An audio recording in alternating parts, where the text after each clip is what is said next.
Hey guys, welcome back to Theo Joe Tech. Today's topic, I really wanted to talk about something that I think is important, and that's two-factor authentication. I'm sure you've at least heard of this. If you haven't, then definitely stay tuned. But basically what this is it adds another layer of security by making you type in a second temporary password. When you log into some website, any website pretty much, you have to type in a password, but adding a second factor of authentication makes it so even if someone has your password and wants to get into your account, they still can't get in because they don't have the second password. Now, the second password can come in several forms. A lot of websites offer to send a text message with a temporary password. They will have maybe an app that you can use that'll generate a code. There are also apps like Google Authenticator or Authy that will be able to do this for pretty much any website. There's a standard one-time password protocol that a lot of apps support. There's even physical keys that you can have. For example, let me get this. This is a YubiKey. This is a Google Gmail key.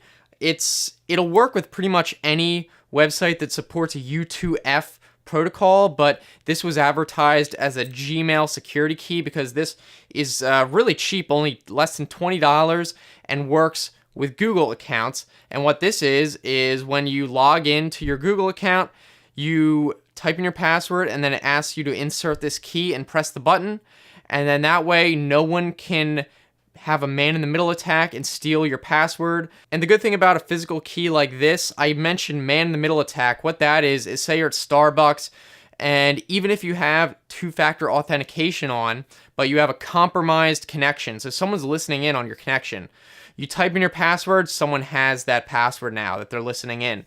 And then even if you get a password sent to your phone, a temporary password, you still have to type that in, so the attacker could listen in and get that password and intercept it before it gets to Google, and then they'd be able to log in your account. But with this, there's got some, encryption stuff I don't fully understand, but basically you plug this in, they can't steal it. You might have also seen little key fobs. They're a little dongle that generates a new number every few seconds, and it's synced up to the server. So a lot of companies have that to log into their system. But the extra security you get for using two-factor authentication is really worth any tiny bit of inconvenience, I think. YouTube has it in the form of the Google account. I highly recommend, if you have a YouTube account or a Google account that you value at all, enable two-factor authentication on it. You can have it sent to your phone. You can have the Google Authenticator app.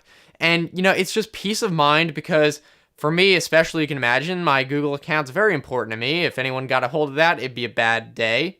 But I don't have to worry about that because there's two-factor authentication. You use a really strong password.